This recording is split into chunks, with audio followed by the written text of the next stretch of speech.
Hey Sainers, welcome back to the Saints TV YouTube channel. I hope you're all having a great week so far. Kane Corns and the media at it again. This one seems a bit far-fetched. I mean, we get rid of Simon Lethlean last week, CEO, mutual departure, or so they say. And now suddenly the new narrative is that Ross Lyon is a dictator. Ross Lyon, everything goes through him. He's got too much power. There's a power trip. He's too controlling, and it's all bad, basically.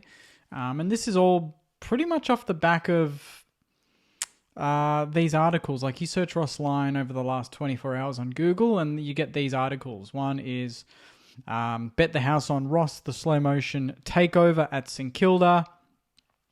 Ross Lyon had no say in CEO exit, St Kilda president explained. So Andrew Bassett came out and said that Ross Lyon had really nothing to do with the departure of Simon Lethlean. Obviously, there was a lot of talk about Lethlean and Ross and the relationship that they had, or the lack of. The other article, Saints lean on Lyon's powerful input.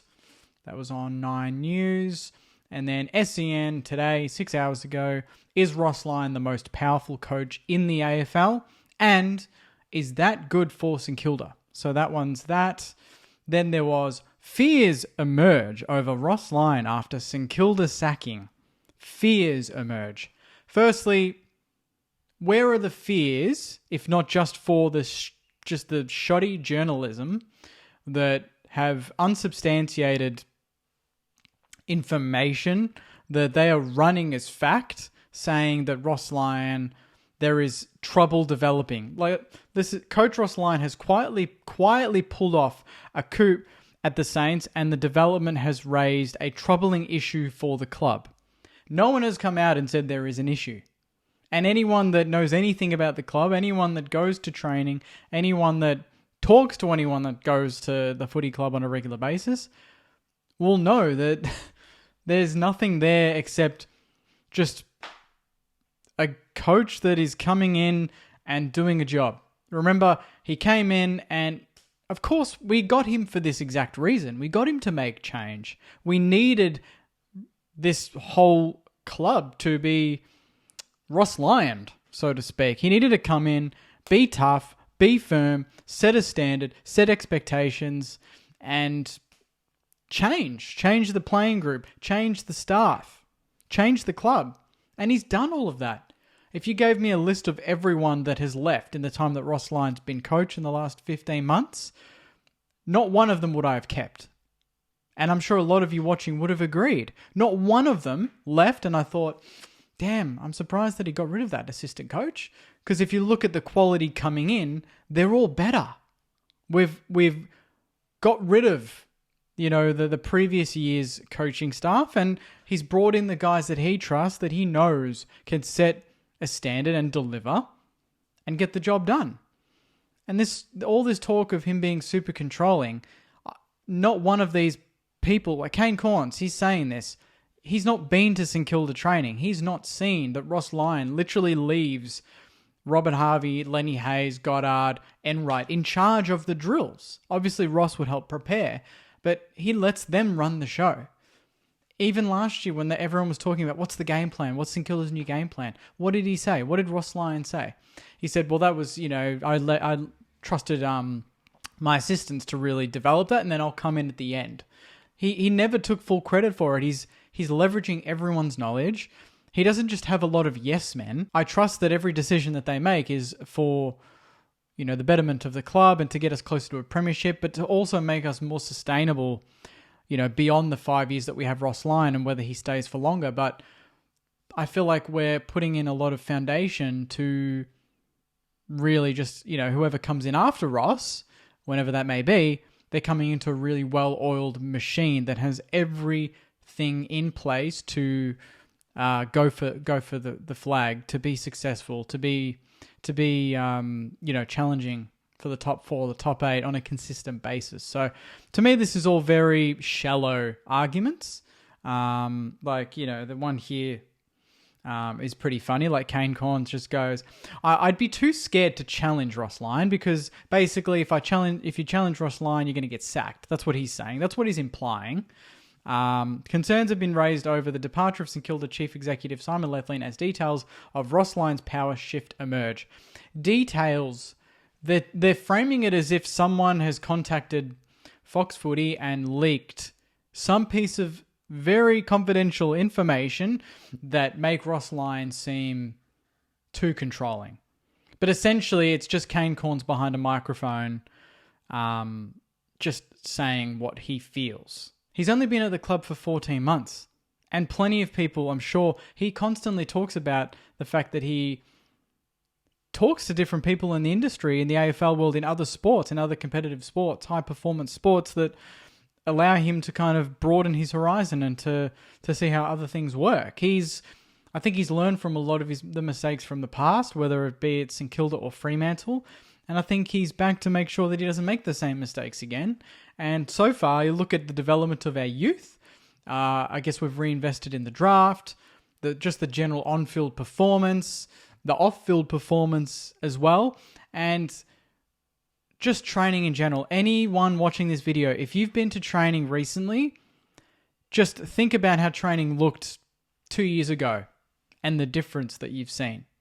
It is night and day. It is incredible how professional, how switched on the players are. The drills, there's no breaks. They just know exactly what they need to do.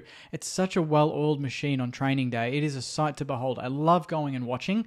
And that is, to me, gives me hope of on-field success because the boys, they've all bought in. And to me, I think there's a perfect, there's a bit of fear on Ross. Obviously, you need to fear the coach in a way. But it's a fear of, it's a fear that's respect. Every player at St Kilda respects Ross Lyon, respects the assistants because they've all been there, they've done that. They're all great AFL players' minds in their own right. And I think you need that in a playing group. You can't have a playing group that doesn't respect or fear the coaches. So he goes on to say the power and influence he has been able to get in the space of 12 months is extraordinary. This isn't a criticism. There are different ways you can run a football program because Kane Cornes has run football programs before. And Ross has had enormous success and they've got huge faith in him. He had a sensational first year. I get that. But I want to know who is going to be the one to challenge him because I think all good football programs rely on that challenge and input.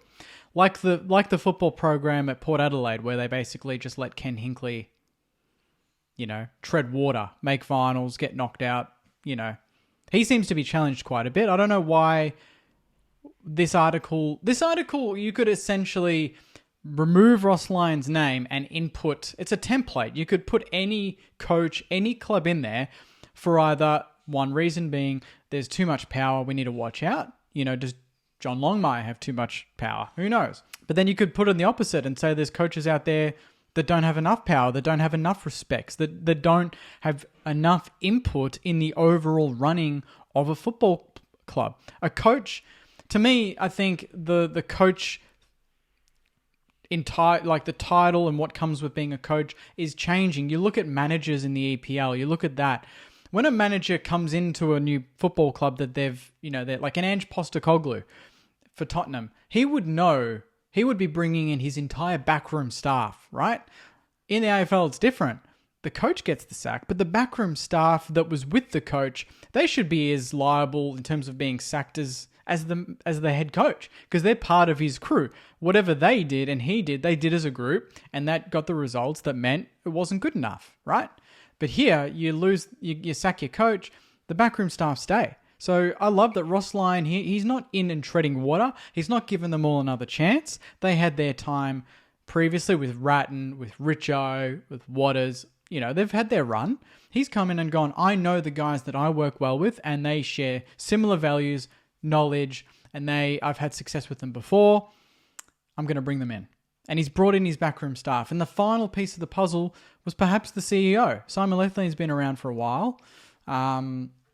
Whether it's a personal thing or not, we don't know. But I think this has been outrageously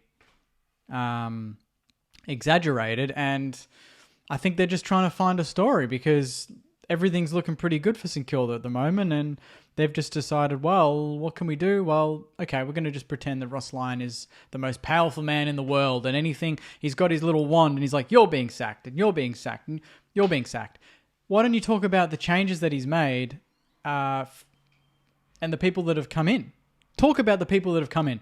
Are they not better than the people that went out? Are they not? They are all better. They are all more experienced. Has that translated to better on-field and off-field? Yes, it has. So what are we complaining about? This is all just assumptions. You know, this is just making stuff up and hoping that, like, they could say this and then say in 5 years' time, this comes true, yeah? Then they'll say they were correct. It doesn't make any sense. To me, it's just super frustrating. I don't even know why I've bothered to do a video on it, but I just wanted to create a bit more awareness for it because I think it's incredibly disrespectful. Like, that Ross Lyon is not a first-time coach. This guy is as senior, as an experienced as you can get in the AFL landscape. That's why a lot of clubs wanted him when he was semi-retired from coaching, until St Kilda came along and knocked on his door. This guy knows more than any reporter knows about running a football program, running a club, and being successful. Yes, I know he hasn't won a flag, but he gets clubs to the opportunity of winning flags. He opens the door and gets you there. I want to get there again. And I think that Ross Lyon can take us there. That's all that matters. He's setting a new standard at St Kilda that we haven't seen in over 10 years since he was there. Grant Thomas had ultimate control. We all know that. He ran the show when he was there. We made prelims. We should have made grand finals. You know? Ross Lyon is very similar. He's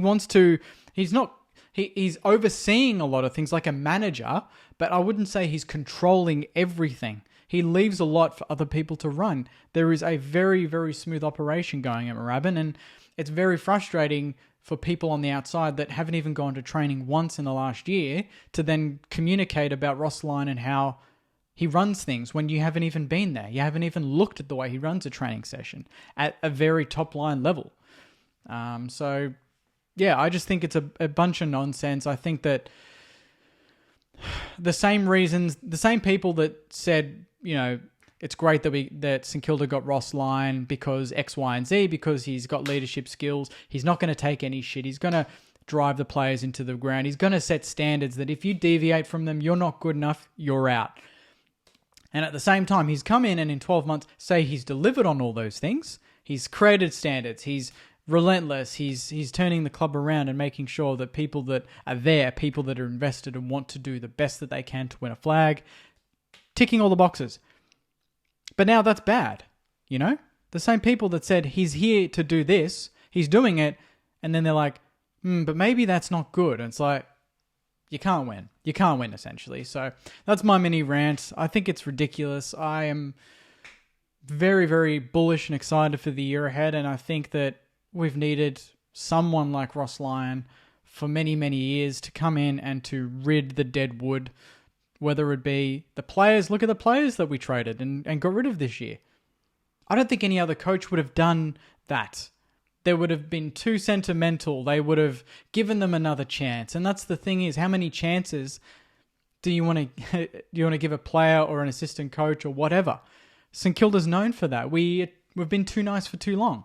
And now suddenly St Kilda's got that ruthless edge. We want to get the best people in straight away when we feel like it. And that's an issue. Anyway, that's my little 2 cents on it. So, yeah, hopefully you guys enjoyed the video. Let me know your thoughts. Do you genuinely agree with what they're saying about this? Is there too much power? Are you worried that everyone's a yes man or a yes woman to Ross Lyon and that he needs to be challenged? At this point in time, I don't think he's going to get challenged, obviously, but I don't think we deliberately need to go out of our way to find people that are going to challenge him because his job's not done yet. He's still in that transformation phase. We're still learning off him. He's not shown us everything that he can do yet. He hasn't even had a full list to play with. Hopefully this year we see that. So, yeah, let me know in the comments. I'm very curious to hear your thoughts, Sainers. But that's, yeah, what I think of all these articles. I think it's almost hilarious how quickly something that's just got nothing, no factual evidence at all, is just blown up in the last 24 to 48 hours. Like, if I was Andrew Bassett, I would genuinely come and go, this is ridiculous, you know? Like, really put the foot forward and just clarify everything, because it's all speculation, and I know there's no football to talk about, so they've got to find something, but geez, think of something a little bit better, would ya? Anyway, guys, take care, enjoy the rest of your week, and as always, go you mighty Sainers. See you guys.